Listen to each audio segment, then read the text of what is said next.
he was beating her wife. He was beating his wife. Trump just launched his own state news website. Wait, what?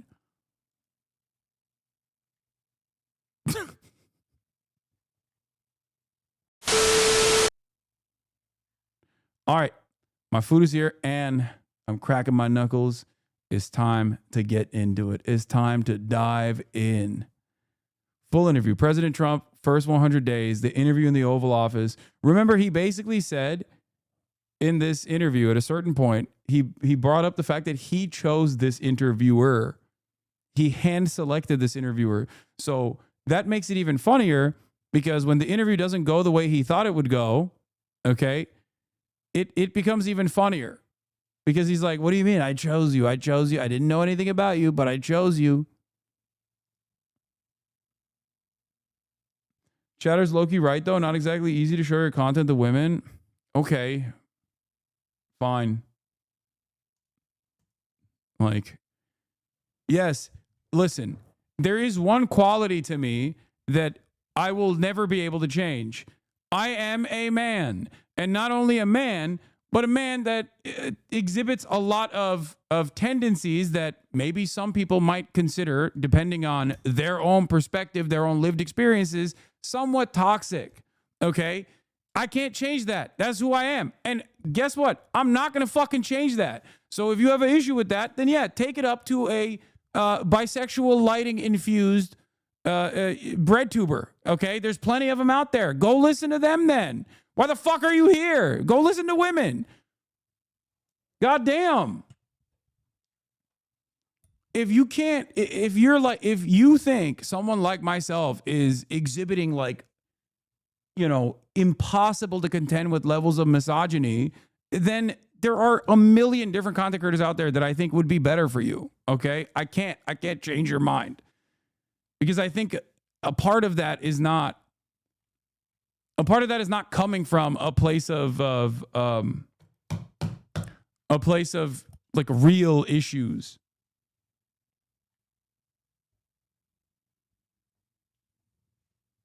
Chat really talking like you insult women all day, every day. I know. Like, you're making it seem like a big part of my commentary revolves around saying women ain't shit. Like, as a bisexual woman, these chatters are just on one is so stupid. Yeah.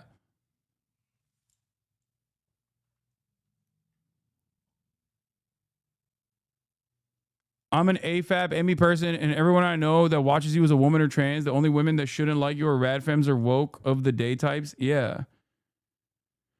That's basically it. Anyway, let's continue. I got to stop. I did talk to one woman whose opinion I do care about quite a bit, even though I jokingly say she's my enemy, Maya Higa, who revealed to me that she actually watches me and said that I get one guide far too much and I pause far too much when there's a video that we should be watching, and she gets annoyed and she's like, please unpause the video. So, in honor of Maya Higa, I am going to unpause this video and I'm going to try to not get one guide, okay? I know many of you want this to be an opportunity where you come in and say, well, I'm a woman and you ain't shit. You're actually a fucking misogynistic piece of shit or something along those lines. It's cool. I'm not going to entertain it right now. Maybe later. Okay? And to all of the male followers that came in here because they thought that I was an enemy of women. Okay? I'm sorry to disappoint you. Come back tomorrow. The southern border have plummeted a staggering decline. But there are questions about your methods. To Elon Musk. Did Doge go too far, too fast, too reckless? And the concerns from many Americans about the impact of tariffs. Everything's going to be just fine. President Trump, the first 100 days, the interview in the Oval Office with ABC News anchor and senior national correspondent Terry Moran.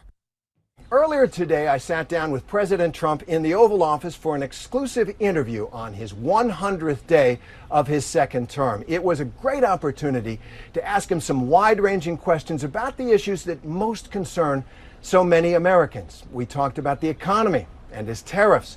We talked about immigration and those deportations. And you can see here the White House has put up Some posters that they say show some of the violent criminals that have so far been deported. We talked about a lot more as well. The president's answers were provocative, at times combative, and always he was strong in his convictions about his policies.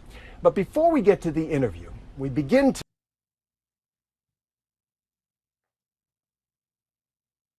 I think you're responding to what Trump is saying, I think, right? tonight with a look inside the Oval Office. I'm not going to get one Donald guy. Trump I'm not pausing. has transformed. Sometimes Hello, it's hard. everybody. How are you? This is the Oval Office. This is the Resolute desk, which is really something very spectacular. Oh my There's God. nothing quite like it. It's out of And focus. they give you a choice of about 7 different desks, but this is the one I chose. Ronald Reagan had it. FDR had it. A few people had it, but I found it to be the most beautiful. It is amazing. This is an amazing space, and amazing maybe architecturally wonderful, but amazing for what it represents. It represents the U.S., and if properly used, a lot of good things can happen. I see Ronald Reagan over Yeah, there. and if Ronald Reagan improperly to your used, Trump Being in the Oval happens. Office is very important. See Ronald Reagan here, and put him a little bit larger. It sort of seemed to fit very nicely. A little bit You larger. have, Democrats a little bit. You have Franklin Roosevelt. Franklin Roosevelt. So you look at that picture and people say, well, what's he doing up there? But look, he was a serious president, whether we like it or not. He was a Wait, four-termer. why wouldn't you like and, FDR? Went through a war. What the fuck? You have Lincoln, you have Washington, but you look over here, that's Monroe, the Monroe Doctrine. Why is he up there? I think the Monroe Doctrine was pretty important. That was his claim to fame. Over here, you have the original. Chad, I say, why wouldn't Trump like FDR? Japanese internment camps is something that Trump would like.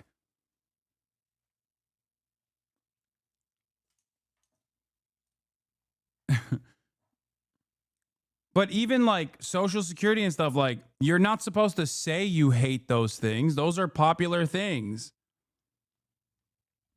People say positive things about FDR, even if they're Republican, usually, unless they're like crazy libertarians. Abraham Lincoln and George Washington, and of course you have the Declaration of Independence. What does it mean to you? Well, it means exactly what it says. It's a declaration. It's a declaration of unity and love and respect, and it means a lot. And it's something very special to our country. Lincoln's portrait up there. I'm not familiar with that one, but I think when I'm looking at that famous line in the second inaugural, with malice toward none, with Right, charity toward right. all. Is that- Well, he was a great president. He went through a lot. And the Oval Office is always changing between presidents. And that changes, says yeah, something. it does. What does this say about how you feel about the country and the office? Well, I think it says I love the country. I mean, I'm putting pictures of presidents up that have never been up, pictures that weren't Wait, what? largely used, and in many cases, great men, in this case men, but great men, Could great be women. achievement. And your every detail, it seems. Yeah. This is your office. I'm a very detailed person. I'm a very clean person. I like cleanliness. I like to see the space be treated properly. I've added a lot to the space in terms of beautification, in terms of modernization. It just means Gallery gold. of presidents. It really is. It really is. So, and it's an honor to have you people with us.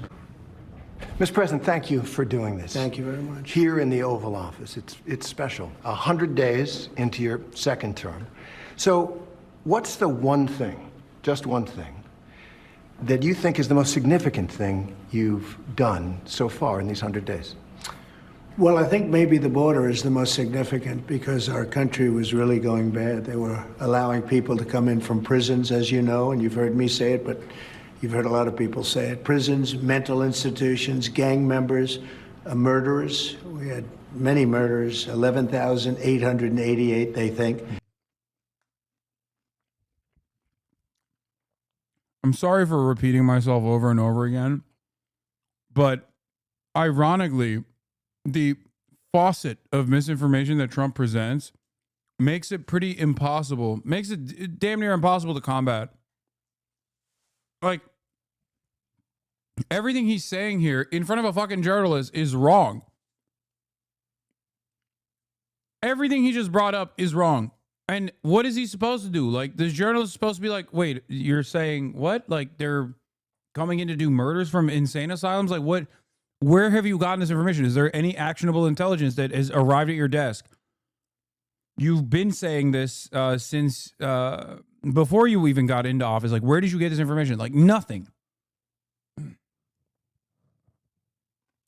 Some murdered more than one person. So you had murderers coming in, you had everybody coming in, and not just South America, from all over the world. They were emptying their prisons into our country. And now it's totally closed down. And you've seen just yesterday, they announced 99.9%. Nobody thought that could happen. And it happened quickly, very quickly. And I think that's very significant. But we're doing other things. Like nothing.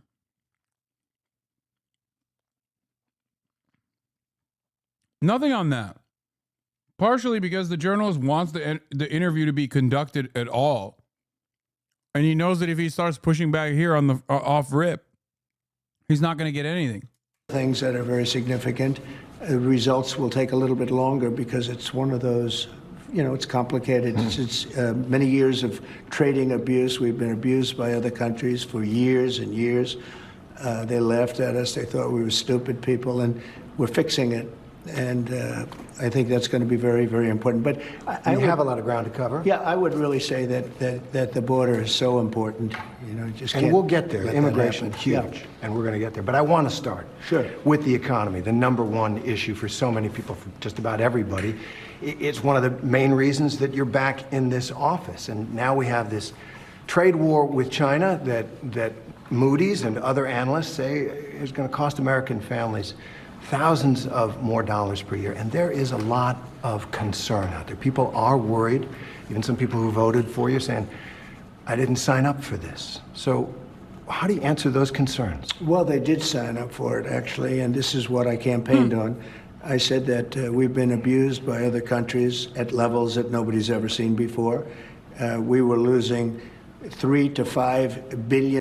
Low-key.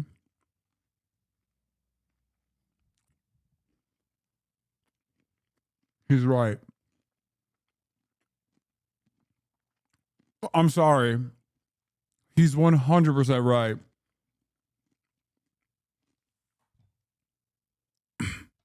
When Trump supporters say, oh, I didn't sign up for this, it's like, no, you did. You literally did. He said it like a lot. He said it nonstop. You can call him many things. You can call him a liar. But you can't say he's not fulfilling exactly what he promised. Now, there's also a goal there, supposedly, for why he's doing this, and that goal is never going to be accomplished. That part is a lie.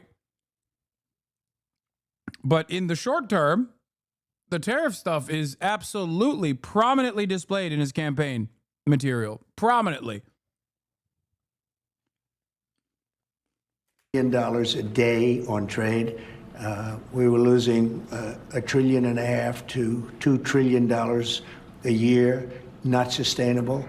They were taking advantage of us like they've never. I could have left it that way, and at some point there would have been an implosion like nobody's ever seen. But I said, no, we have to fix it. I've wanted to do this for many years. You know, I had the best economy during my first term. We had a tremendous economy, tremendous success, and we did tremendous numbers of tariffs on. We took in a lot of money from tariffs, China in particular, hundreds of billions of dollars in tariffs.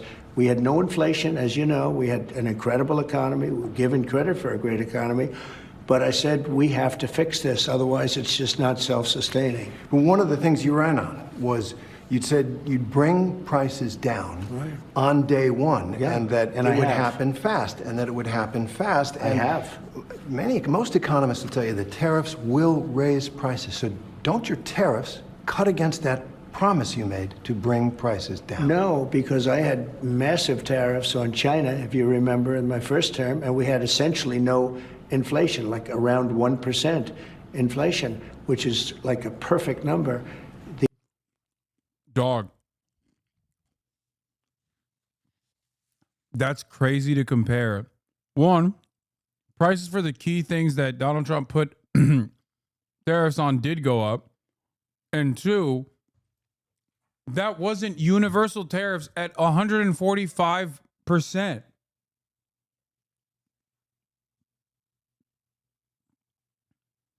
And on top of that, the counter tariffs, the retaliatory counter tariffs that we received from China led to the American government spending more money on subsidies to farmers than they even collected from the tariffs. And then when Biden took over, it went through the roof. It went to probably the worst inflation we've ever had. I mean, we had an inflation nightmare. Now, if you look at what's happening now, we're only there for 100 days, as you say.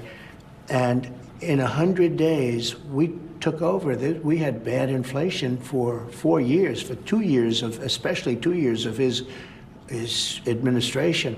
I would say record-setting like we've never seen. They say 48 years, the worst in 48 years. I say it was much worse than that. Yeah. Right. So now if you look at what's happened, energy is down. Gasoline hit $1.98 in a few states during the last couple of days. It was $3.50 and $4 and $4.50. But gasoline is way down.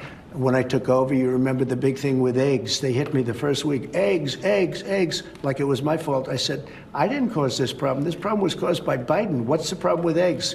And they said, they've doubled. And well, eggs are down 87% since I got involved. A lot of that is bird flu. And by the way, and there were plenty of eggs for Easter, which we just went through. There were plenty of eggs for Easter. They were saying you won't have enough eggs for Easter. My secretary did a fantastic job on eggs. Groceries are down. Everything's down. Okay. Interest rates are the same. Interest rates should be down, but we have a Federal Reserve that wants to be stubborn. They want to be cute. We'll get to that. You said something a couple weeks ago that struck me. You said concerning the tariffs, which economists say are going to raise prices, you said, quote, hang tough. Yeah. It won't be easy. You said that to the American people. Is that what Americans should expect, some hard times? I've said that during my campaign. Look, we won a campaign by a lot. We won all 7 swing states. We won the popular vote by a lot. You know, we had a tremendous campaign. I said all of these things during my campaign. I said, you're going to have a transition period. We've been ripped off by every country all over the world. They're laughing at us. They thought we were stupid people, and we were. And I said, that's not going to happen. We're not going to let that happen. Hard times are ahead? I don't think so. I think great times are ahead. Look, since I came in, gasoline is down, groceries are down, egg prices are down, many things are down, just about everything. You know, you don't have the drop in fuel and energy and oil like we did. I took it from maybe... Covered this yesterday, but the price of crude oil has gone down, but the price of gas at the pump has not. And also on top of that, there's going to be some hard times in the recovery period. Would be correct if there was actually a recovery program, if he was also working on rebuilding a manufacturing base in the United States of America, rebuilding infrastructure, training the necessary labor force to be able to take on high precision manufacturing. You know, a competitive domestic manufacturing industry is a necessity. But because he's not doing that, and there's no plan to do that, and it's virtually impossible to do that within the capitalist framework that he has in mind, this trade protectionism is just idiotic. And all it will lead to all it will do is it'll lead to shortages, and it will lead to price increases and layoffs.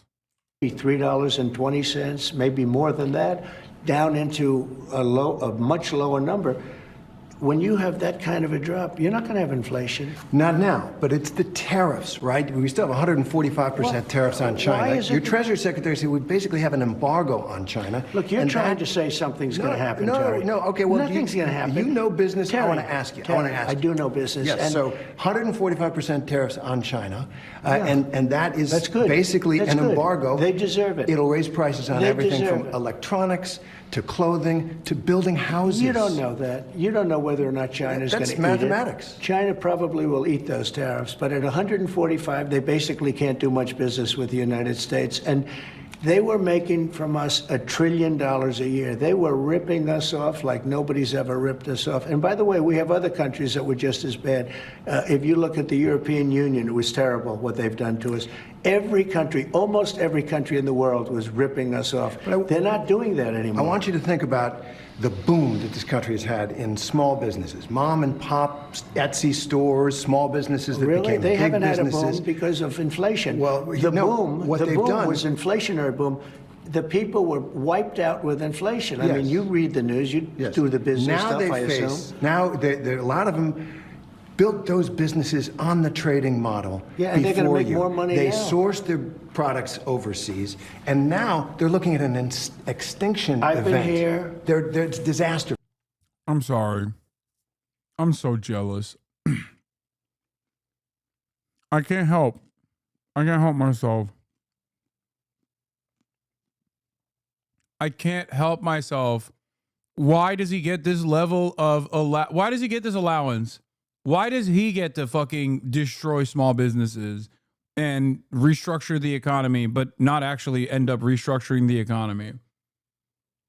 There's just no way that a Bernie Sanders style person, if they were to engage in like building a robust manufacturing base and then doing trade protectionism, there's just no world in which the media would not be calling for his head. Like this is infinitely kinder. This is infinitely kinder than what he deserves.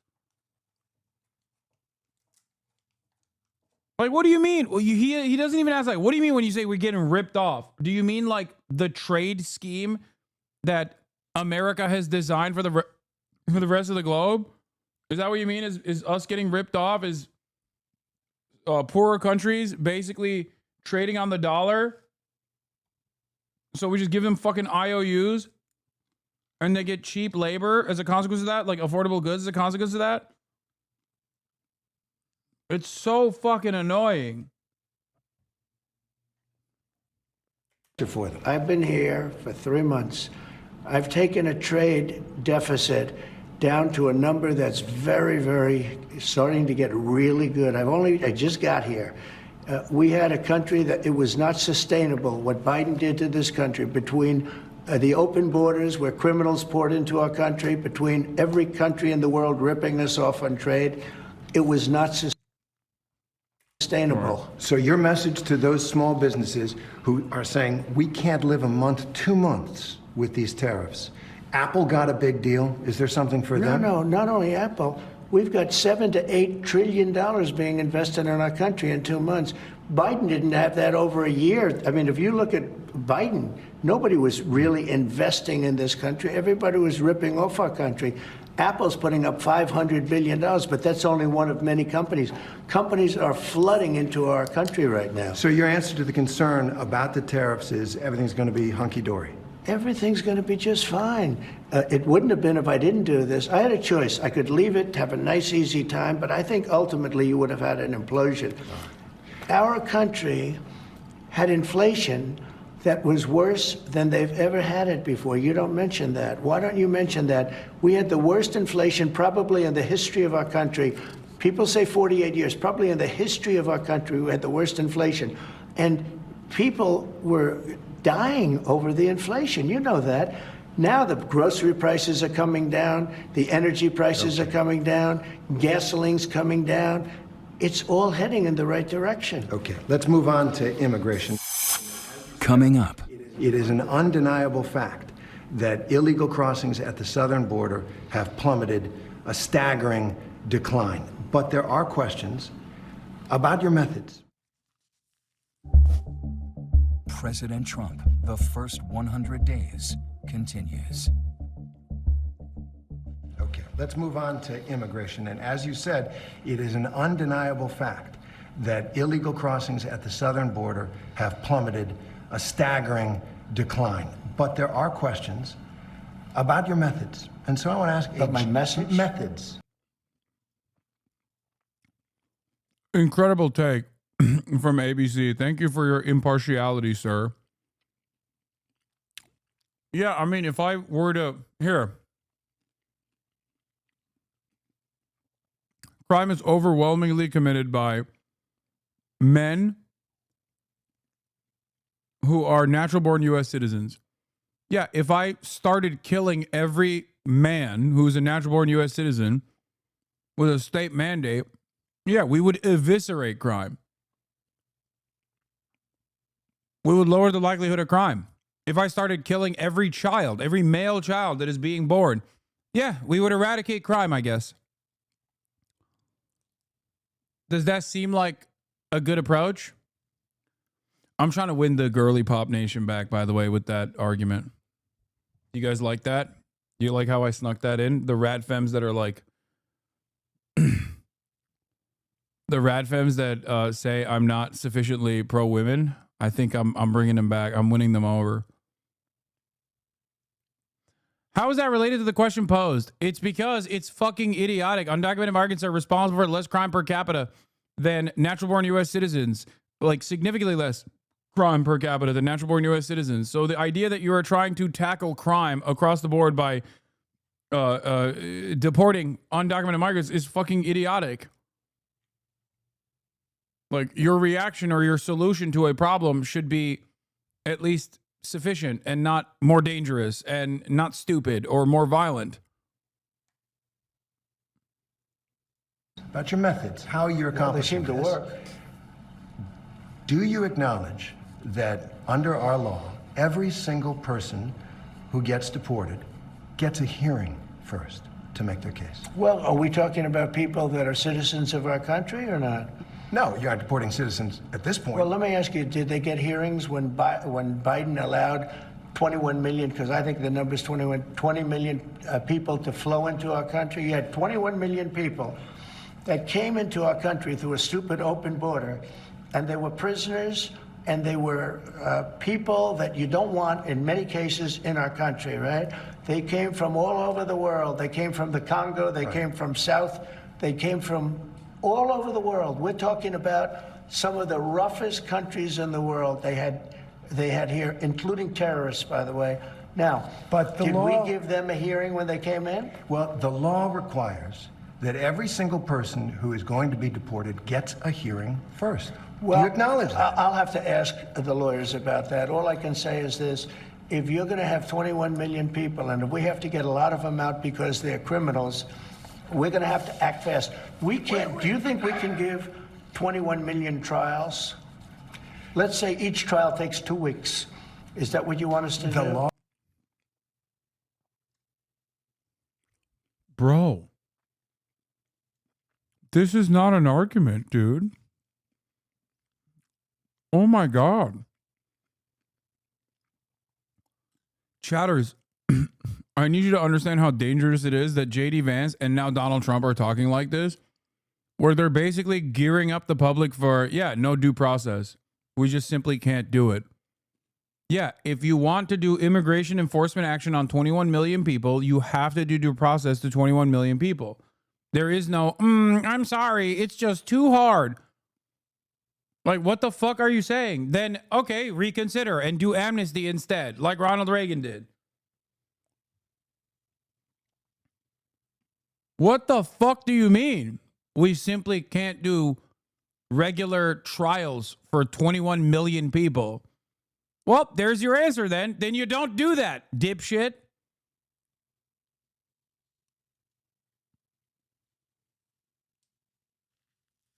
Also, immigration hearings aren't trials. They take like a day, if even. It doesn't matter. Even if they were like a day-long process, which you're not wrong, it is much faster. It's much more swift because like immigration courts are different than the judicial branch. It's basically a function of the executive.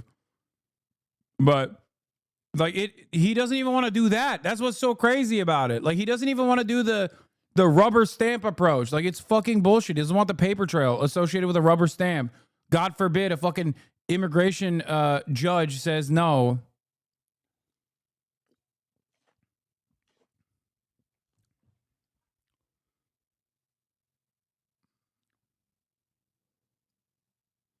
I'm trying to think of a hyperbole to demonstrate how insane this is, but there isn't one. It's like if we stopped doing trials was my go-to.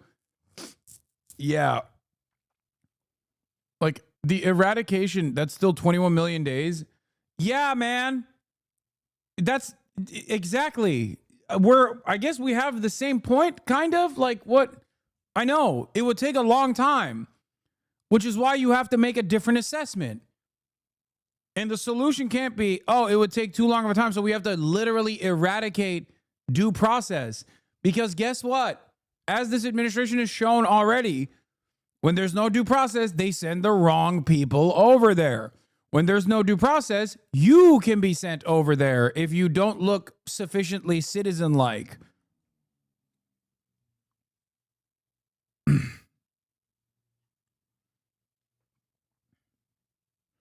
Also, yes, there's not one immigration judge, and there is not one case that the immigration judge takes every day. It doesn't matter. 21 million is a massive number.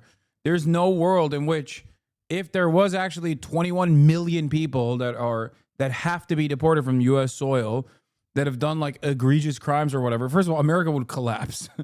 Like, can you imagine the world that Trump presents without any pushback whatsoever? I want you to close your eyes and think about that for a moment. That there are 21 million rapist, drug dealing murderers who are parasitic forces on U.S. soil, and they are always just doing hundreds of thousands of murders a week or a year. Like, that would be a psychotic, that would be fucking cyberpunk, dude. That would be video game Grand Theft Auto server, PvP unlocked.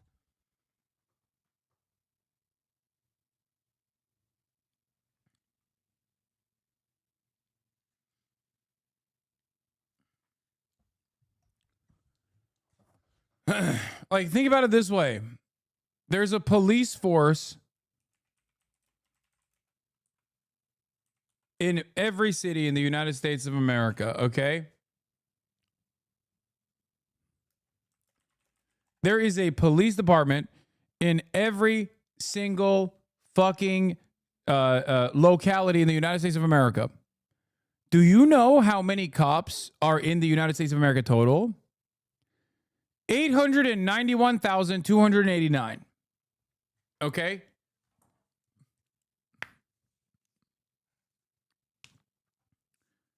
Now imagine, there's a cop in every city. Like, you've seen a cop. You see cops all the time when you're driving.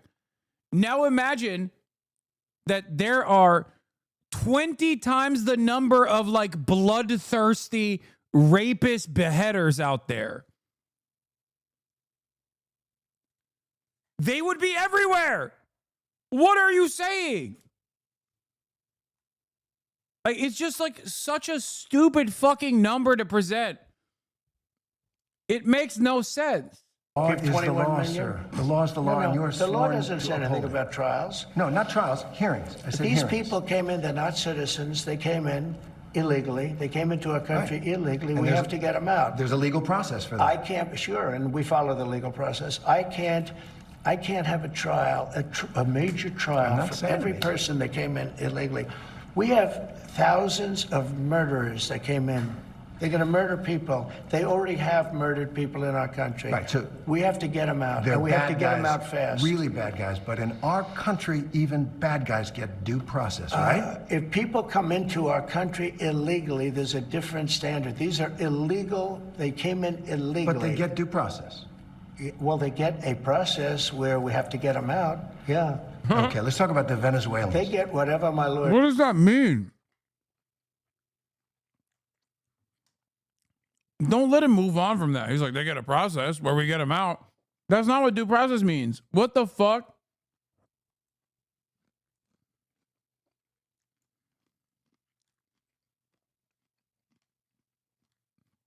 Like, that would be a banger response if he was joking. You know what I mean? If he was being purposely cruel and he was like, well, there's a process. It's called get him out of here. But this is a very specific constitutional protection that you are having an argument over. Don't let the president get away with saying, no more due process. Sorry, it's too hard. Say. Right. All right, let's talk about the Venezuelans. You deported more than 200 Venezuelans to that prison in El Salvador. You say they're violent, they're gang members, they're terrorists. Many of them don't have a criminal record at all. Well, but I want to. I'm not so sure about that. If you take a look, I want to read you something. Excuse me. When you look at those people, they were violent people. They were violent people. But many of them don't have a criminal record Go at this ahead. point. I want That's to what you say. Well, it's based on their lawyer, what their lawyers have said. Okay.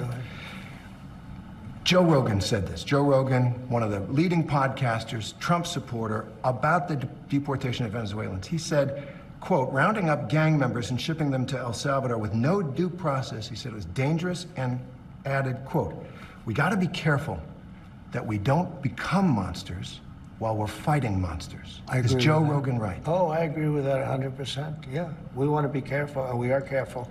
We're doing something that has to be done. We have a country that's very sick. Joe Biden, and it's not him because I don't even think he knew what the hell was happening, but the people around him are vicious people, and what they've done to the country is unbelievable. They've allowed 21 million people to pour into our country. Many of these people are criminals.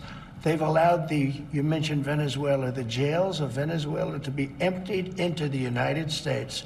Do you know Venezuela crime is way down? Way, way down. You know why? Because their criminals are now living happily in the United States of America, and we're getting them out. And I was elected to get them out, and we're getting them out. Under the law. And we're getting them out fast, and we're getting them out legally.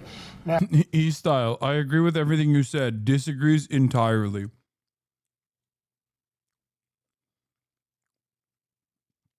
I wonder if Ethan's fan base recognizes that. Probably not. It is the same kind of narcissistic take where it's like, no, I agree with everything you're saying, except I don't agree with a single damn thing, and I'm going to keep lying. Like, just kidding. Don't agree at all. Now, in some cases, we have judges. In some cases, they're radical left judges. What happened the other day where a judge was protecting a criminal was horrible.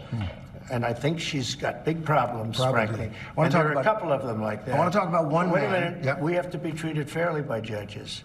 And we're not being treated fairly by all judges. Oh, that's a subject. So you're saying that you don't like some of the rulings, some of the court orders? I think the rulings will be overturned, yeah. All right. Well, let me ask you about one man and one court order. Kilmar Abrego Garcia. He's the Salvadoran man who crossed into this country illegally, but who is under a protective order that he not be sent back to El Salvador. Your government sent him back to El Salvador and acknowledged in court that was a mistake. And now the Supreme Court has upheld an order that you must return him to facilitate his return to the United States. What are you doing to comply? Well, the lawyer that said it was a mistake was here a long time, was not appointed by us, should not. That's such a funny fucking way to counter this, because he's saying like, no. The lawyer was too experienced. Like, I know he's trying to say it's a radical lefty lawyer, as in like Obama brought her in or something. Okay. But the irony is, half of those people that he's talking about are immigration lawyers and immigration judges. So they are already pretty fucking reactionary. They're already pretty right-wing. They're very conservative. And even then it doesn't matter, because like, that's normal process. Like, the problem with this immigration lawyer, was that she was following on the normal process. Because like in previous circumstances under the Trump administration, when you recognize that the federal government actually made an immigration enforcement action that was wrong, that was made erroneously, or there was like some kind of issue with the process, then they just admit that they're wrong, and then they demand the return of the person. Like, this has happened so many fucking times. So that lawyer probably wasn't being brave or bold. That lawyer was going, yeah, this is what we always do. I've been a fucking immigration lawyer for 40 years. This is what I've always done. The problem is, now you have Donald Trump, the second time, taking on a much more insane stance on this stuff. So now they're punishing lawyers for doing their fucking previously also very conservative, very reactionary positions on immigrant enforcement.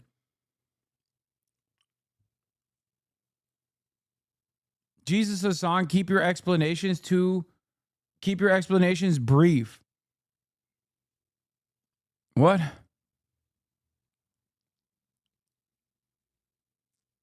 Okay, my bad. What did I, what?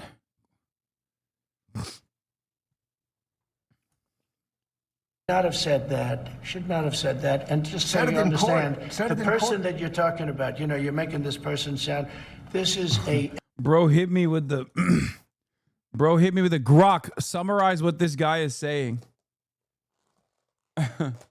That was amazing. MS-13 gang member, a tough cookie, been in lots of skirmishes, beat the hell out of his wife, and the wife was petrified to even talk about him, okay? This is not an innocent, wonderful gentleman from Maryland. Weird, because the wife is like actively petitioning the government to bring her husband back. So I don't know why you're presenting this as though it's a favor to the wife. I like that because the wife is also, despite being an American citizen, she's also fucking brown. So for Trump, it's like easy to avoid that. Like he's like, yeah, whatever. The wife doesn't know any better. You know, she's basically a Mexican herself. Like that's what's happening here. The wife is like, hey, can you please bring my husband back? This is crazy. And Trump is just like, yeah, he was beating her wife. He was beating his wife. Trump just launched his own state news website. Wait, what?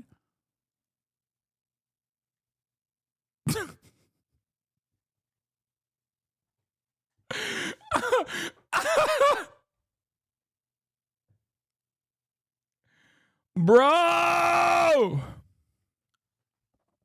Oh, this is funny. I like this. I like this. I like this. I like this. I like this for very nerdy reasons.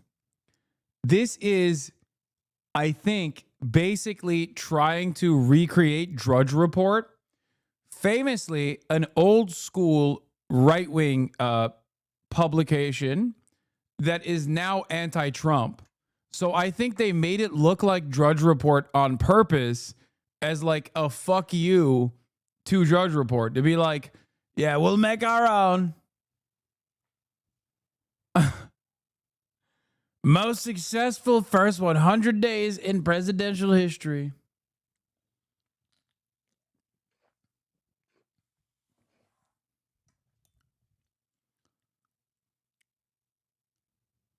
Oh, I love this. White House Wire. Speaker Johnson, 100 days, 100 stories. POTUS, in the coming weeks and months, we will pass the largest tax cut in American history.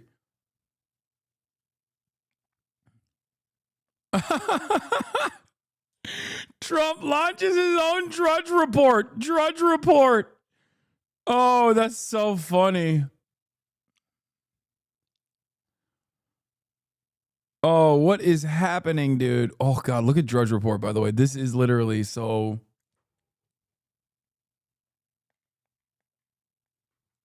Who designed this? I don't know, like some dude in 1997. The most racist guy you know from 1997 designed this. And was like, I cooked. They have not changed the design of this website since it started. Yeah, GOCD shit. And it's funny because they used to be like, obviously they're like super right wing, but they became anti-Trump somewhere along the way.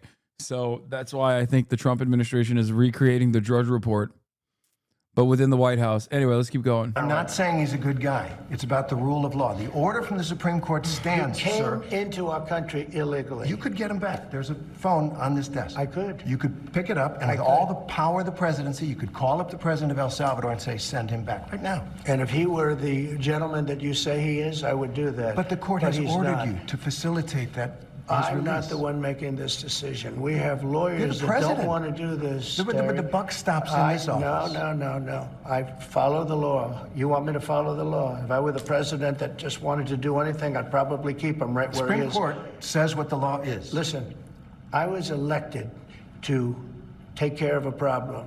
It was a unforced error that was made by a very incompetent man, a man that turned out to be incompetent, that you always said was wonderful, a great genius, right? And now you find out, all of the media now, they're saying what a mistake they made. a man who was grossly incompetent allowed us to have open borders where millions of people flowed in. I campaigned on that issue. I wouldn't say it was my #1 issue, but it was pretty close. Right up there. I campaigned on that issue. I've done an amazing job. I have closed borders. He said you couldn't do it. You wouldn't be able to do it. It would never happen. Well, it happened, and it happened very quickly. Wait a minute. When we have criminals, murderers, criminals in this country, we have to get them out, and we're doing it. By law. And you'll pick out one man, but even the man that you picked out, he said he wasn't a member of a gang. And then they looked, and on his knuckles, he had MS-13. There's a dispute Well, over that. Wait a minute. He had MS-13 on his knuckles tattooed. Oh, he had some tattoos that are interpreted that way. But let's move on. Wait a minute. Hey, Terry. He did not have the do that. letter MS-13. It says MS-13. Yeah, that was Photoshop. So let me That was Photoshop, Terry. You can't had- do that. Hey, they're giving you the big break of a lifetime. You know, you're doing the interview. I picked you because, frankly, I never heard of you, but that's okay. But I picked you, Terry, but you're not being very nice. He had MS-13 tattooed. We'll agree to disagree. I want to move on to something else. Terry, do you want me to show you the picture? I saw the picture. We'll and you think it agree was to disagree. Photoshop? Well, Here we go. Don't Photoshop it. Go look at his hand. He Fair had enough. MS-13. He did have tattoos that can be interpreted that way. I'm not an expert on them. I want to turn to Ukraine, No, sir. Terry, I want to get to Ukraine. No. He had MS as clear as you can be, not interpreted. This.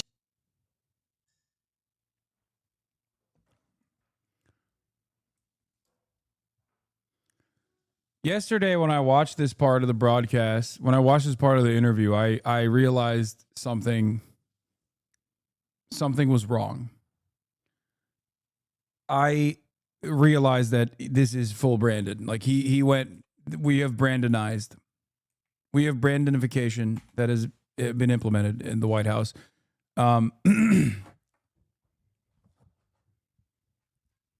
It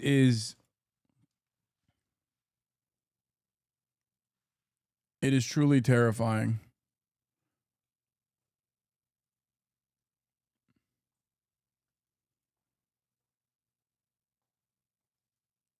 I think Donald Trump actually believes that this dude had the letter M, the letter S, the #1 and the #3 on his knuckles. Ivy League educated conservative response to this, by the way. Another example of Trump taken literally, not figuratively. Of course he knows the gang member didn't literally ink that on his fingers. They were added to translate the tattoos. Did you watch the full video? He had MS as clear as you can be, not interpreted. Yes, I saw it. I'm confused as to how this is a point of contention. Well, Ivy League educated lawyer, debate perverts, obviously. No disrespect to your family members, but like, yeah, if they're lawyers, they are debate perverts, okay? What do I always say? Lawyers are debate perverts, and the highest level of debate pervertry, debate pedophilia, is when you become a Supreme Court justice, okay? Lawyers are debate perverts. Judges are also debate perverts. Supreme Court of the United States justices are debate pedophiles. It's like the highest level of debate pervertry is debate pedophilia. Accountants are money perverts.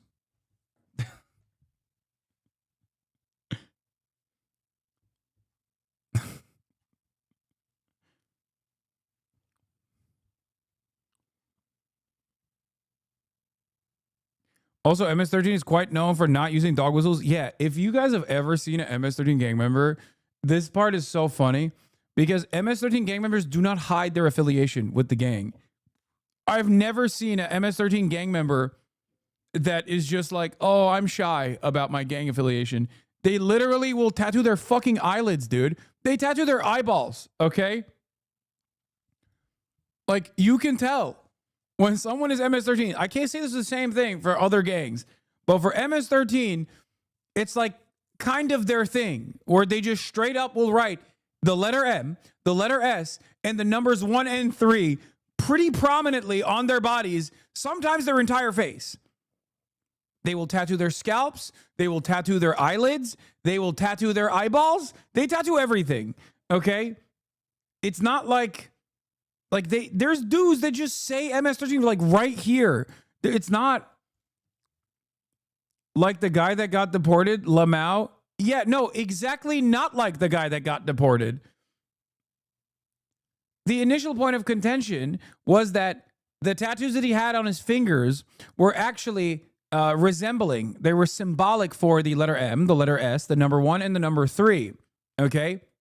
That's what was the assertion. Now, that assertion did not actually meet the standard of scrutiny initially that it was used in the immigration court arguments for why he was MS-13. Like, they did not bring up his finger tattoos, his knuckle tattoos in the initial detainment, in the initial immigration hearings at all, which means they didn't think that those were MS-13 tattoos.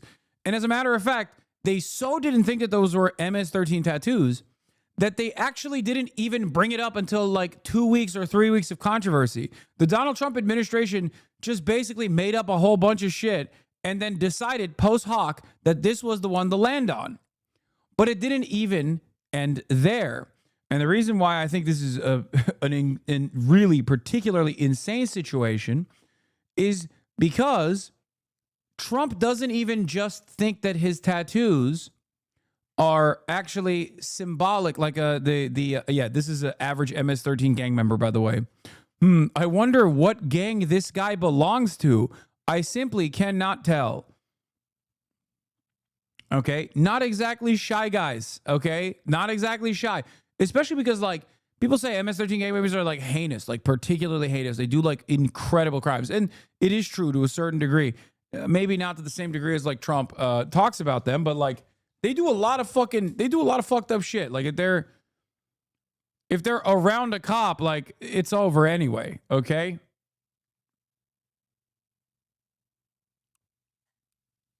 Yeah, bro, he has multiple sclerosis. Microsoft fan. Yeah, that's what this is. That's probably what this is. You're right. In any case, that's not even the argument here for Trump. However, Trump is making kind of that argument, I guess, where he's saying MS-13 gang members, they don't hide that they're MS-13. See, he very clearly wrote the letter M, the letter S, the number 1 and number 3 on his tattoos. He thinks this shoddy Photoshop, or not even Photoshop, MS Paint job is literally real tattoos. He thinks this letter M, this letter S, this number 1 and number 3 on his knuckles is actual ink and not like something that a person, like a staffer, added on to the photo so that he could make a more convincing argument that like this is what the indication is.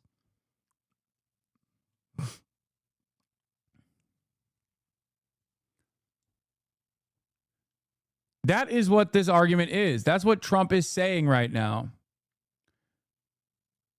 And obviously that's not the case. He doesn't have the letter M, the letter S, the number 1, and the number 3 on his knuckles.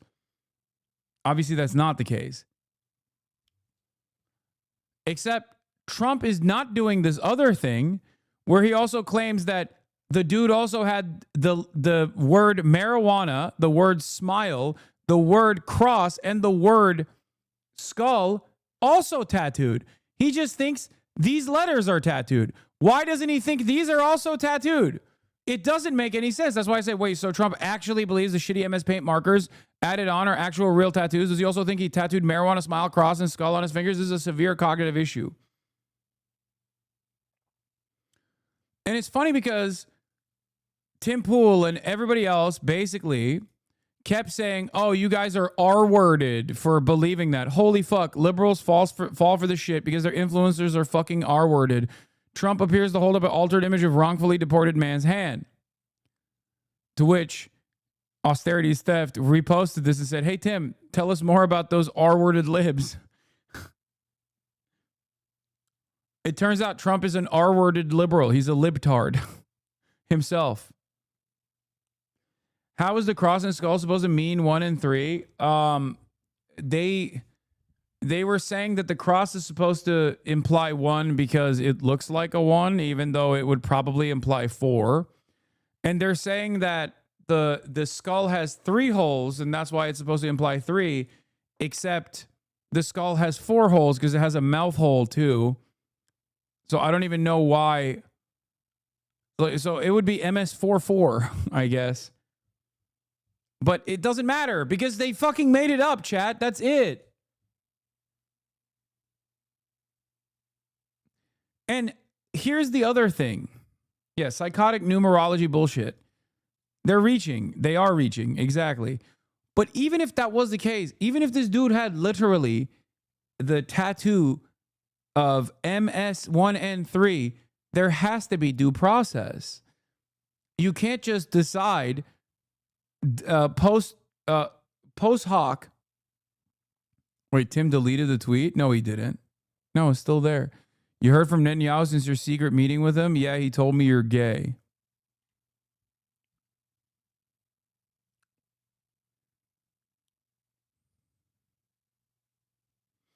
The only like good argument I saw was that he was trying to cover up the tats. You can see the shape 3 in the skull. I don't know. Oh, wait. So that's a separate argument. You're saying that he actually did have the M, the letter S, and the number 1 and the number 3 on his skull, on his knuckles, but then he tried to do a cover up by adding like a marijuana leaf and a smiley face.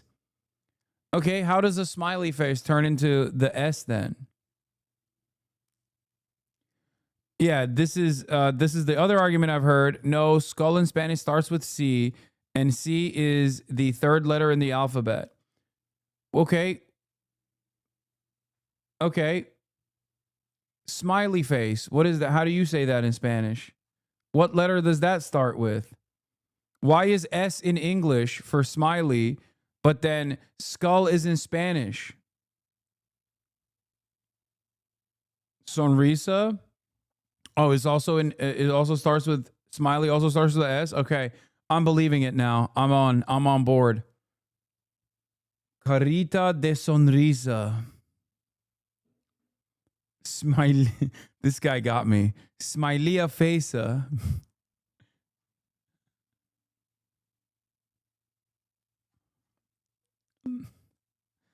Anyway, none of this matters because 1, no due process. That's the point of contention. And 2, Trump doesn't even make that argument. Trump makes a different argument. Okay? And the argument that Trump makes, the argument that Trump is making is that he already had the letter M, the letter S, the number 1, and the number 3. I'm using my words very deliberately and very carefully here because this back and forth shows Trump seemingly thinking that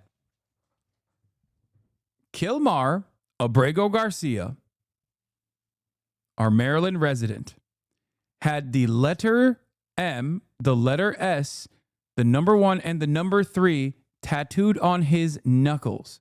He makes this very clear in his pushback. This is why people no longer believe the news, because when it's he was fake photographed news. in El Salvador, they aren't there. But let's just go on. They aren't there when he's in El Salvador. They weren't there, but they're there now, right? No, but they're in now. your picture. Terry. Ukraine, sir. He's got MS-13 on his knuckles. All right. Okay? All right. We'll take a look at that. You do We'll take such a look. disservice. We'll take a look at Why that, don't you sir. just say, yes, he does, and, go on to something else? It's contested. Ukraine. Coming up, the Russia-Ukraine war Don't You forget, think he wants this peace? is a You think Vladimir Putin wants peace? and that historic meeting. President Trump, the first 100 days, continues. I want to turn, I was just in Rome, and to that moving photograph of you and President Zelensky sitting in St. Peter's Basilica talking peace. It went around the world. Sure. Take us into that moment. Well, look, the Ukraine is a very serious, very tough situation. And this is Biden's war. This is not my war, but I want to see if I can solve it, because probably close to 5,000 young soldiers a week are being killed, Russian and Ukrainian. We also spend a tremendous amount of money in Ukraine, and Europe should be spending much more than us. They're not. They're spending much less. It's been badly handled by the Biden administration. It's been badly handled all the way around, the way around. That moment. The moment was a moment of solace, in a sense, because tremendous numbers of people are dying. A lot of his people are dying. They're being killed. And I feel very badly about it. I feel very badly about it. That's a war that would have never happened if I were president. And it didn't happen for 4 years. It was never even a thought of it happening. It does feel like something's happening after that meeting with Zelensky in St. Peter's. You posted this on social media. There was no reason for Putin to be shooting missiles into civilian areas and cities and towns over the last few days. It makes me think that maybe... Well, that was part of my post, but you're right. That was a part of a post. And it says, it makes me think that maybe he doesn't want to stop the war. He's just tapping me along. Yeah, that's possible. Sure. He might be... He could be tapping me along a little bit. I would say that... Damn, big concession here for the Pooty heads. Okay, big concession here for the Adolf Putler heads. Real Adolf Putler knowers, rise up.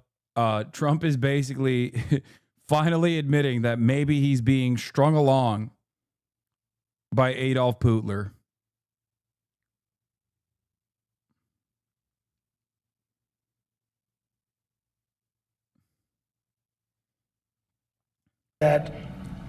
This is the worst interview he's done to date. The only one that I can think of that was more disastrous than this was like on his way out. He did that one Axios interview with the Australian guy where he would like just keep saying like, no one is dying of COVID. It's fake. But also China brought it to us because they wanted to kill us with a bioweapon. Also, don't get vaccinated. It's fine.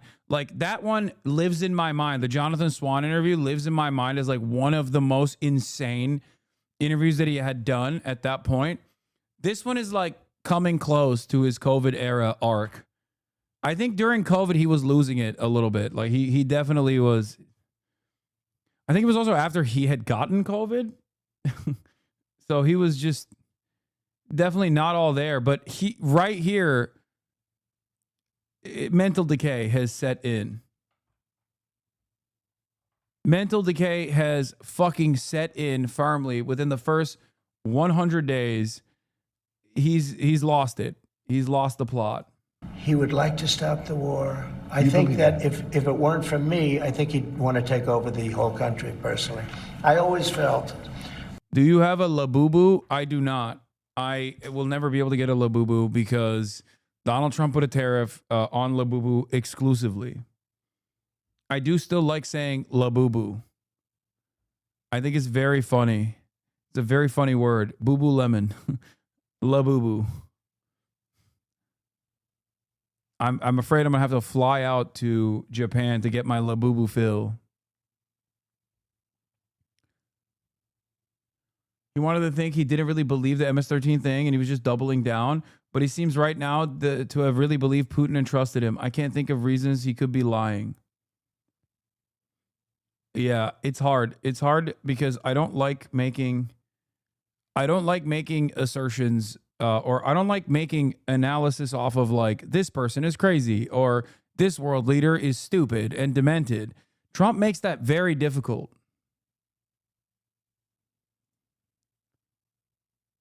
Trump makes that incredibly difficult for me. Just like Vladimir Putin makes that very difficult because he does do insane shit all the time.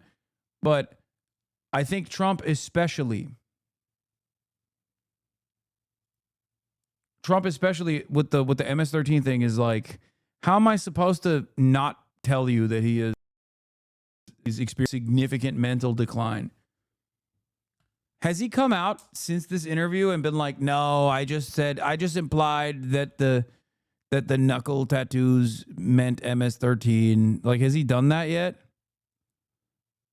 Because I'm expecting it. Like, I'm expecting someone to fucking be like, Mr. President, can you please explain to the American population that you don't actually think that the MS-1 and 3 are painted on this man's knuckles in the form of a tattoo, and you said it in jest. Please just do the thing that you do always. Like, haha, you were just saying it in jest. You don't understand art of the deal. He is feigning mental fatigue. So when I left, because if I am to believe that he genuinely got duped by that fucking MS-13 paint job, MS paint job, then maybe he does legitimately think that he's talking to Xi every night. Like they found like a Chinese American staffer to talk to Trump. And he unironically thinks like, no, I talk to Xi every day. He's in the White House. He's in the White House. I see him. Much shorter since the last time I saw him. That's right. He's Chinese. He's right here. I'm going to bring him out. Bring out the leader. Just random fucking Chinese American staffer. What do you mean? I talk to him every day. He always tells me, Mr. President, you are so smart. We screwed you over. We screwed you over. Bring out the Chinese. There wasn't even a chance that this would happen. Yeah, dude's not even Chinese. He's Japanese. He's like, I've been meaning to tell the president. I don't know how to communicate this to him. I'm Japanese, and I'm not Xi Jinping. Come on, you know math. Don't lie to them now. You keep telling me you're Xi Jinping. When Biden got involved, I won't say whether or not he handled it properly, but obviously it wasn't good because the war started. Putin went in, the war started. I believe that Putin wanted to get all of Ukraine once he went in. And I think part of the reason he went in, he saw what happened in Afghanistan, how incompetently Milley and all these guys handled that. It was one of the greatest embarrassments of our lifetimes, but maybe in the history of our country. Okay. So Putin went in. I think Putin wanted all of Ukraine. Right.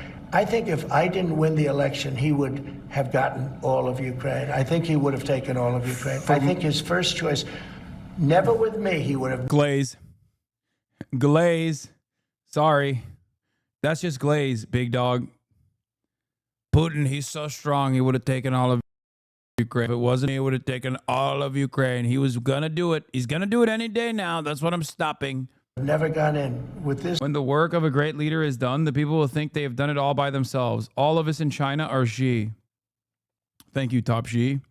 This group of losers, he went in, he saw what happened in Afghanistan. He said, wow, this is my chance. Because it was always the apple of his eye. I talked to him. Ukraine was the apple of his eye. I think he wanted the whole country.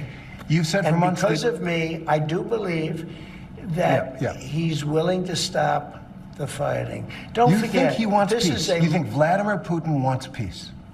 I think he does, yes. I think Still. he does. I think even with the raining missiles I think he really, his dream was to take over the whole country. I think because of me, he's not going to do that. Do you trust him? Do you trust him? I don't trust you. I don't trust a lot of people. I don't trust you. Look at you. You come in all shooting for bear. You're so happy to do the interview. I am and happy. Then you start hitting me with fake questions. You start telling me that a guy whose hand is covered with a tattoo doesn't have the tattoo. You know. All right. I mean, you're being dishonest. No, I'm not. Let me No, just I am tell not, you, sir. I don't trust a lot of people. But I do think this. I think that let's say he respects me. And I believe because of me, he's not going to take over the whole. But his decision, his choice would be to take over all of Ukraine. Okay. It's a war that never should have happened. It did happen because of incompetent people. Last question on this. But it never should have happened. If there is no peace deal, will the U.S. cut off military aid to Ukraine? I don't want to tell you that. I'm not going to tell you whether or not I would or not. I want to leave that as a big fat secret because I don't want to ruin a negotiation. But I'd be worried I will if I tell were you, Ukrainian. I was not happy when I saw Putin shooting missiles into a few towns and cities. And that was not something that I like seeing. And I thought it was inappropriate. But I think the whole war is inappropriate. Okay. Again, it's a war that shouldn't have happened. This is a war that if the election weren't rigged, and it was totally rigged, the 2020 election, if it weren't rigged, you wouldn't have that. You wouldn't have had the embarrassment of Afghanistan. You wouldn't have October 7th with Israel. You wouldn't have had any of the problems that you have right now. I want to ask one question. And you wouldn't have had inflation either. All right. I want to ask one question about Defense Secretary Pete Hegseth. There's a lot of turmoil at the Pentagon right now. There's the signal chat with his wife on it where he's discussing that attack in Yemen. There's another signal chat discussing the attack on Yemen. There's a reporter accidentally involved. You said the other day that you had a talk with the secretary. Did you take him to the woodshed? I had a talk with him, and whatever I said. Now October 7th was Biden's fault. Fucking for real, bro. It's, you know what's really crazy about this? I forget which, I think it was JNS that wrote about me back in the day, the Jewish News Service, where the conversation that I had with AOC where I was talking about how Trump's actions directly led to October 7, and they posted that, and like AOC agreed with me on this, and they posted that conversation as though this was an own, right? They were like, "Oh, how dare you fucking say truth," right? And what's interesting about it is that if the Democrats weren't such hypocritical monsters in general on the issue of Israel, where they also were like, please go ahead, do as much unlimited genocide as possible. We love that. You know, go ahead. It's amazing. We love that you're doing a live streamed baby murder session every day. They could point to that. They could point to the polarization on the issue of Israel. But they are not doing that. And the reason why they didn't do that was because they also like it. They also like what Israel was doing. They wanted Israel to do this. Yeah, here it is. Abraham Accords moving U.S. Embassy to blame for October 7 attack, AOC says. Representative Brad Schneider called AOC's statement both ignorant and abhorrent. Yeah. Here it is. Hasan Piker said that October 7th, the bloodiest day for Jews since the Holocaust, was a direct consequence of the Abraham Accords and many of Jared Kushner's and Donald Trump's administration's actions, like moving the embassy to Jerusalem. Ocasio-Cortez agreed, saying 10,000%, Jewish Insider reported. He is just as responsible for October 7 as anyone else, Piker said. It directly happened as a direct consequence of him moving the embassy to Jerusalem, recognizing the annexed territory of Golan Heights as Israeli territory, going against international law, and also conducting the Abraham Accords, completely sidestepping the Palestinians in the conversation. That is a major reason. I cooked. Once again, posting my W's. Thank you. And the funniest part about like pro-Israeli outlets in general is that they don't even try to say this argument is wrong. They just know that their audiences believe that this argument is wrong. What's the real reason for October 7? It's because, all Arabs and all Palestinians are anti-Semitic monsters that wanted to do mass rapes and they're barbaric, right? That's it. That is the real driving motivator in the minds of Israelis and in the minds of people who are pro-Israel. Which is precisely the reason why they don't see any reason, just like the Free Press, did not see any reason to go through my remarks and address them or correct the record on them. They just basically expect their viewership to go, how could he say this? It's true. There's no counter to my point because it's fucking correct. You see? But I think this conversation also demonstrates the depravity of the Democrats, like their morally repugnant behavior when trying to continue Israel's bloodshed instead of driving a partisan wedge on this issue.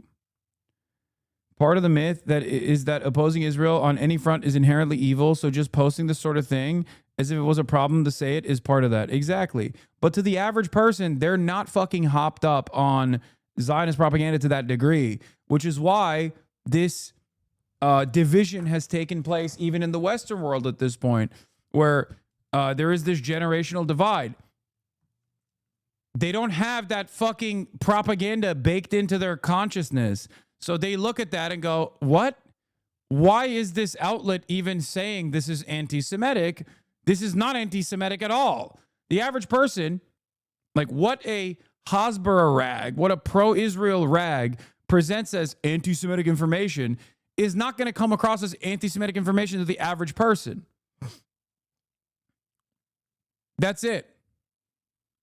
And they just cannot figure that out because they're so lost in their own propaganda. They believe their own shit. I probably wouldn't be inclined to tell you, but we had a good talk. He's a talented guy. He's young, he's smart, highly educated, and I think he's going to be a very good hopefully a great defense secretary, but he'll be a very good defense secretary. You have 100% confidence in I don't have 100% confidence in anything. Okay, anything. Do I have 100%? It's a stupid question. Look, it's a pretty important position. No. You don't have 100%. Only a liar would say I have 100% confidence. I don't have 100% confidence that we're going to finish this interview. We will. Let's go. Coming up, President Trump on Elon Musk and Doge. Did Doge go too far, too fast, too recklessly? President Trump, the first 100 days, continues. Elon Musk and Doge. Everyone knows that there's wasteful government spending. It's really important. But the cuts have had some serious consequences. There have been cuts to foreign aid programs that save lives and keep people alive overseas. There's been research at the National Institutes of Health on cancer, on Alzheimer's, that has had to be stopped. And the question I think people have is, did Doge go too... Like, again, not to be one note, I know that people get bored whenever I fucking bring everything back to Israel. They're like, oh, you're so obsessed. But like, this administration is kind of obsessed with Israel, or at least using Israel as a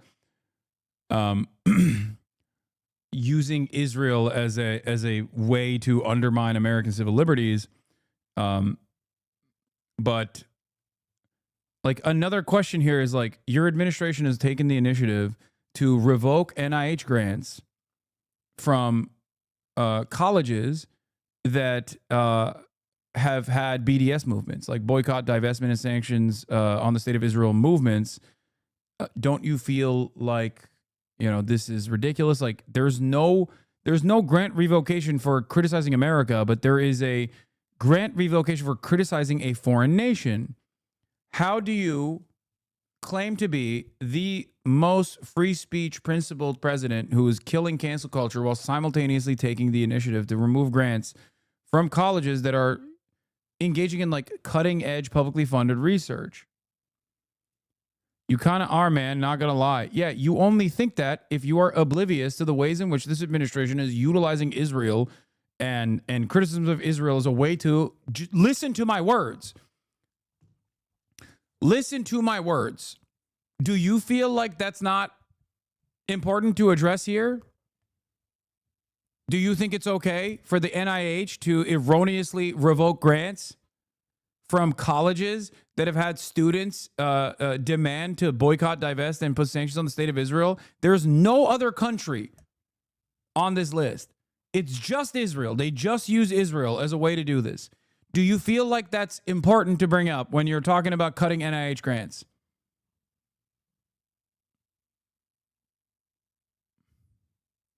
Do you think this is my obsessive nature? No, Trump is dumb as hell. Well, it's not just that Trump is dumb as hell, goofy chatter. The fucking interviewer is not dumb as hell, or at least is not supposed to be dumb as hell.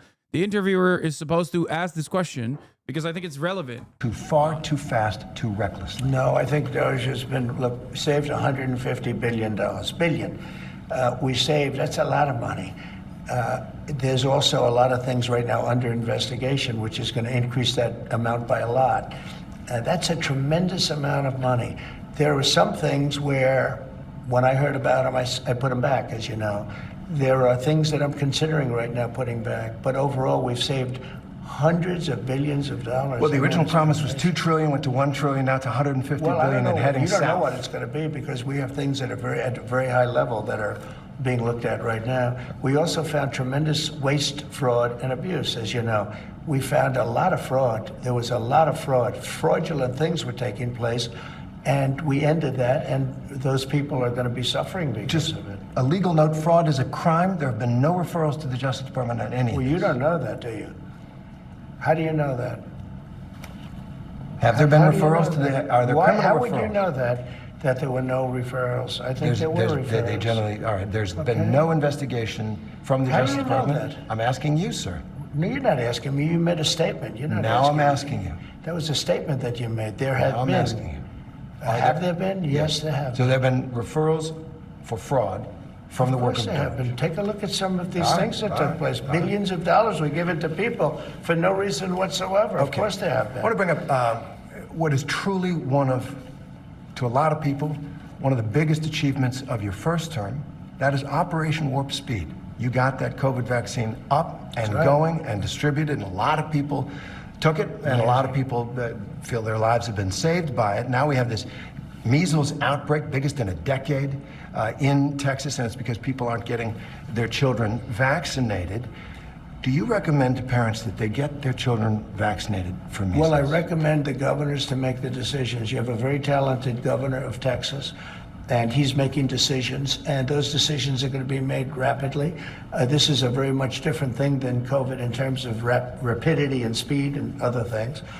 Measles have been with us a long time, and I'm not saying good, bad, or indifferent. I'm just saying that the governors are making the decision. It's a federalist decision. The president is our leader in so many ways, and your voice counts so much, and you can't tell moms and dads, it's a good thing to get a measles vaccine. Do I recommend it? Yes, yes I do. I recommend it, yeah. Got it. That was my question. Do I mandate it? No. No, I didn't But ask. I do recommend it, yes. Good. Do you think And I have recommended it. Do you think the Secretary of Health and Human Services, Robert F. Kennedy Jr., who has a history of, at the very least, vaccine skepticism, do you think Kennedy recommends the measles vaccine? He did. He recommended it. Yeah, he did. You're satisfied with his Yeah, I mean, he response on this? recommended that they go out and get the vaccine. Okay. Yeah. Still ahead. I'm asking the justification for going after people you don't like. President Trump, the first 100 days, continues. I want to talk a little bit about presidential power, the powers that you have in the presidency temporarily that the American people have given you, right? You've revoked a lot of people's security clearances. You've revoked people's security details who are still threatened, with death threats. You've gone after law firms because they've employed people you don't like, or they have represented people Well, you they don't obviously agreed because they paid me a lot of money. Well, the reason they agreed is because you were threatening to destroy their business with your executive order that said you can't represent clients for the federal government. That's their bread and butter. Boys. These are the biggest, most powerful lawyers. These are not You people got a lot of that are leverage as easily president. intimidated. As president, you've got all the cards. They paid hundreds of millions of dollars because they felt, I guess, they probably felt they did something wrong. It was for survival, sir. No, it isn't. You were crushing their business. These firms are very powerful firms, and there's 15 of them. And these are firms that probably, look, you have to ask them. In fact, this is a separate story. You have to ask them, why did you all pay Trump hundreds of millions of dollars in services, etc.? Why did you do that? I don't know. You don't think that we have a clause in the thing that, while we admit no wrongdoing, but it's like one of those things. And now I'm friendly with those firms, but it's, these are the most powerful firms in the world.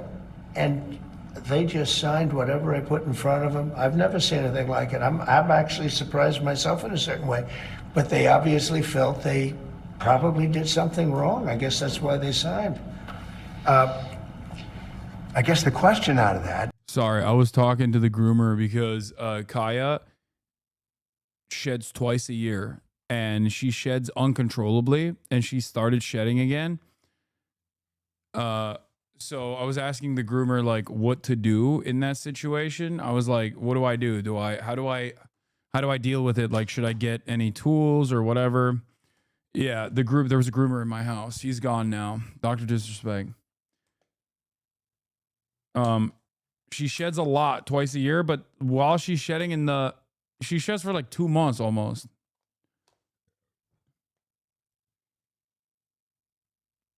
Winter coat, summer coat. I don't know.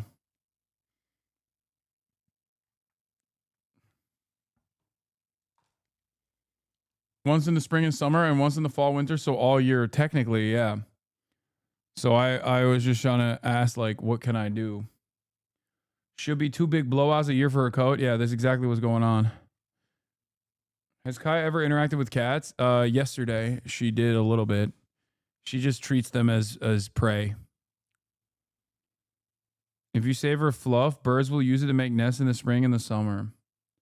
She needs a bit wider bed. Place bed there. She's struggling a little bit and get comfortable. Thank you, Chest Twitcher. I know. I know the approximate size of bed that makes her comfortable. She's pretty comfy, I think. She sleeps on it literally the entire day. We use a Furminator on our dog. Yeah, that's what I've heard. This interview actually paints kind of a sad picture. He's this curmudgeonly old man who should be on top of the world as the leader of the free world. And it sounds like he's muttering about how everyone's out to get him. And he's surrounded by sycophants who are saying, yes, sir, you are so right. Everyone's against you, you poor thing. I mean, that's kind of what happened with Biden too, except he was like,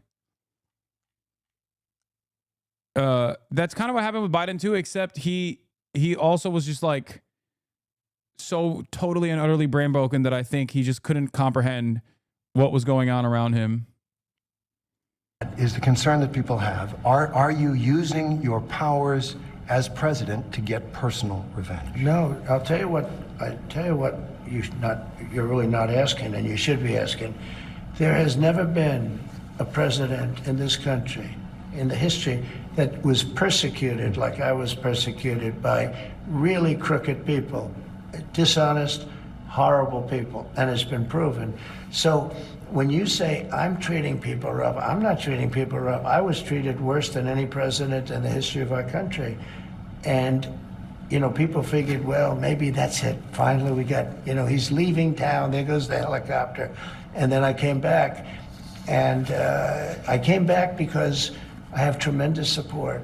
You know, when you win an election like I won it, and you will admit I won all 7 swing states, I won the popular vote, I won 2,750 districts compared to 500 districts. That's why the map is all red. And those people feel that I was treated unfairly. But does that give you the right to go after your political opponents with the powers of this office? I'm going after, all I'm doing, hey, Biden did something to me, and I did something to Biden. And you know why I did it? Because he's grossly incompetent. That's not a man. Trump needs to be stopped. Hasan, do something. Trump on possible toy shortage. Maybe the children will have $2 instead of 30. Guys, it's not toys, it's figurines. But also,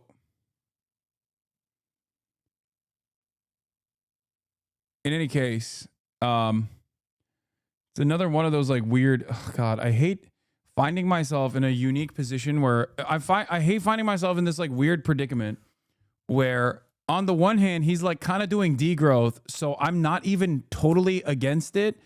But on the other hand, it's like he's right. He's just the worst person to make this point. You know what I mean? Where it's like, he's not wrong when he says this, but it's not like there is an alternative that he has designed anyway. And it's not just fucking toys. Does that make sense? It's not toys. We're not talking about just toys. We're talking about like every single thing that comes out of China that is used in the process of manufacturing.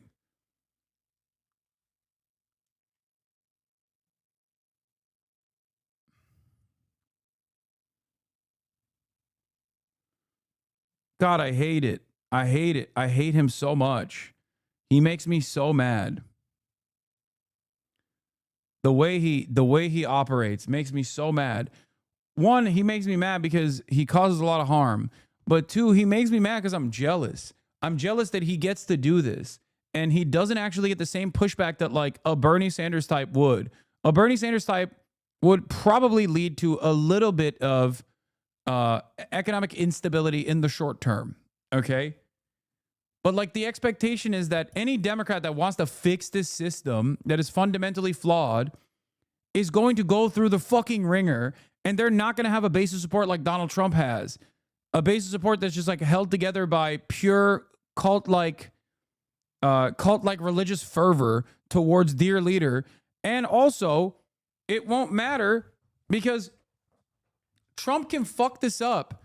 Trump can basically break everything with no actual, real, discernible solution. It makes me so jealous. And I think any leftist that tells you that this is not like unimaginably frustrating to think about with like a leftist Trump, right? Like an actual socialist Trump doing a similar thing. Any leftist that doesn't recognize that is lying to you or they're just delusional. Like there is definitely something to admire about what this fucking asshole is able to get away with. I hate it. I hate it so much. he has king power, and to use it as a central planner would fix this country inside 5 to 10 years. That's what yes. If there was a figure that was able to just be Trump, if Trump got beamed with the socialism dart, the socialism laser tomorrow, and restructured the American economy, nationalized the extraction industry, and created this central planning committee where they rebuilt this robust manufacturing base, like all this stuff. And he was still the same like dipshit who just goes on TV and is like, I'm going to do this and it's going to suck for a little bit, but it's going to be good. 20 years down the line, you'll be singing my praises. Like that would unironically extend a lifeline to the American empire, to the project of America.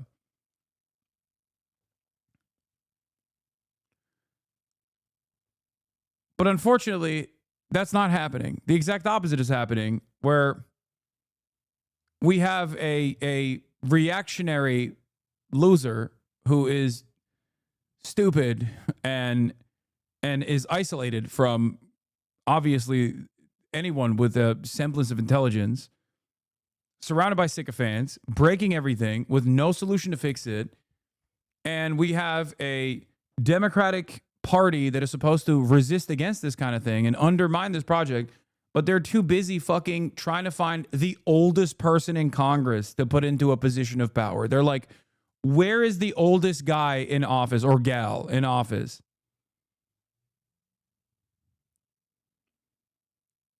That's what they're too busy doing.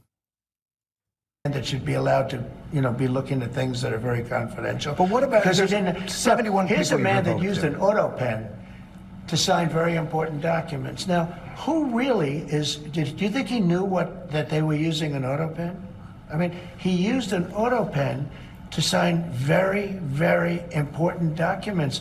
And so those are really the questions you should be asking. What do you think of the auto pen? Who wielded the auto pen? Because whoever that person was, think of it, whoever the person that wielded the auto pen, he was really the president of the United States. Because I don't think that Biden knew anything about it. Fair enough. But you are the president now, and I'm asking the justification for going after people you don't like. Yeah, he's like, what about all the shit that you've messed up? What about everything that you've been messing up? He's like, well, Biden had an auto pen. Okay. No. People that I think are dishonest. It's not that I don't even know most of them. They're people that I think are dishonest. These people made you angry. No, it's not anger. These are people that I think are very dishonest. I don't think they're worthy of being able to go into top secret information. I don't even know what the angle is here. Like, what is his obsession with the auto pen? Is he implying that, like, Biden was held together? Is that the conspiracy? Is it like Biden was held together by a group of people that were, like, making decisions at his behest? Is that what it is? Like, that's... And I guess it's not, like, that crazy of a suspicion. I think that's fine. And Biden did that with many of our people. But when you look at it, these are people that I don't think are worthy. That's my decision. It's not a question of anger. Okay. I understand you just had a phone call with the new Canadian premier, and they just had this election. Yeah. You were a big issue in it, and Canadians, many of them, are really angry, furious about your talk about we're going to take over Canada, is going to become the 51st state. And it kind of is of a piece. A lot of travel is down into the United States from around the world. It feels like there's been reputational damage. The country's doing great. Well, prices are down. Not the tourism. Gasoline's down. Energy's down. Tourism is going to be way up. Wait till you see the numbers. The tourism is way up. Not now. Now Canada, tourism's doing very well. We're doing very well. We're doing very well. Wait till you see the real numbers come out in 6 months. Dude, what? Dude, that's crazy. Like, this is such a ridiculous lie. There are immediate numbers to very quickly just, show that he is lying. He's like, tourism is down like 30% by some countries. You don't need to look at 6 months from now. You can look at right now. People are legitimately scared about being detained by a fucking Gestapo officer and possibly even sent to CCOT or not be able to enter the country.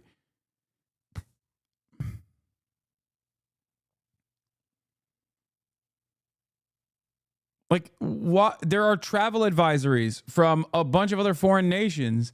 And to be fair, they're not even being hysterical.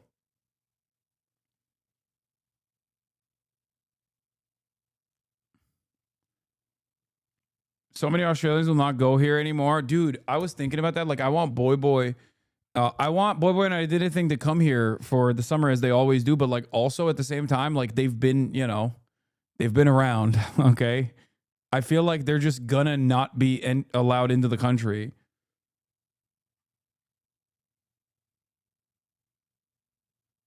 Headache Papaglio link, please. This is so hard. So you don't notice the messages of substance. This is so hard, man. Can you check the logs? Fuck, man. This hurts my head. Headache Papaglio link, please.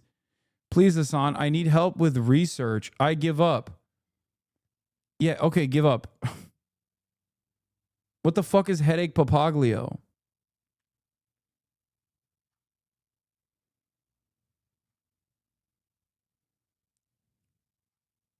From now, when you see the numbers. But do you they're think, gonna I'm be going to very ask good. you, if I may, do you think the reputation of the United States has gone down under your presidency? No, I think it's gone way up, and I think we're a respected country again. We were laughed at all over the world. We had a president that couldn't walk up a flight of stairs, couldn't walk down a flight of stairs, couldn't walk across a stage without falling. We had a president that was grossly incompetent. You knew it, I knew it, and everybody knew it, but you guys didn't want to write it because you're fake news. All right. Thank you. And by the way, ABC is one of the worst, I have to be honest with you. Thank you for the opinion, but more importantly, thank you for having us here. I have one more question. It's a big one. It's a question that you know a lot of people have out there. What do you say to people who are concerned you are seizing too much power and becoming an authoritarian president like we haven't had before? No, I would hate them to think that. I'm doing one thing. I'm making America great again. We have a country that was failing. We have a country that was laughed at all over the world. We had a leader that was grossly incompetent. He should have never been there. The election was rigged. He should have never been there. Our country suffered greatly, and now our country's coming back like nobody can believe. I have editorials just today where they're saying they've never seen anything like it. They love it. Our country's coming back, and we're respected again. Mr. President, thank you. Thank you, Terry, very much. Once again, we want to thank President Trump for inviting us to the White House. Oh, shut up.